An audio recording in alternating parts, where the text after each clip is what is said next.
Cái hào à cái đó. Chặt đâu à? Chặt một cái gì? Mẹ đồ là. chị chơi gì tạt tay chặt nó. Dạ. Chua thì ra á.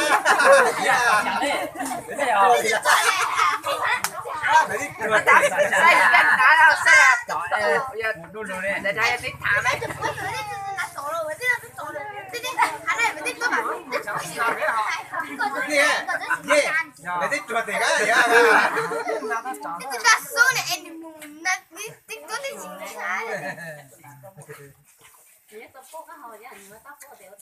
Mày chó rồi, lo. Lo, chuẩn lo à. Đã xỉn cái gì vậy? Cái trái hạt đó mà. Chắc hào rồi mà. Cái nào hả? Nó lo là hả mẹ? Cho người ta rồi. Cái nào? Lo. Hả mà. Đi tôi sang nhà đây. Mua hàng đầu thì không đưa mấy bà cả. Mấy bà cả. Ê, mình ra là bao tiền rồi? Hả?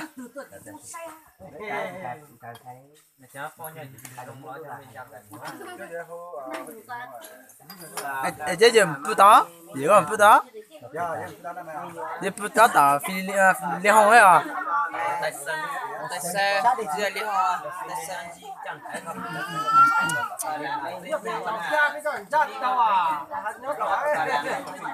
Giờ một số thì phi liên nó bắt đầu mình ra từ đó là.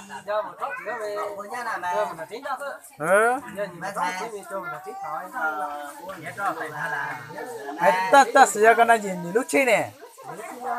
Ta sử dụng chơi lên một chơi nó tiếng luôn rồi. Cái này chỉ cho你录来，在那啊，这你这多啊？啊，但是你这卡卡真呢，要卡卡真在那对鱼这边真不拉吃，这都在你弄下来，好嘞。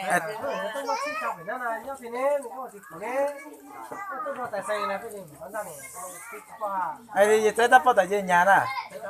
这是包。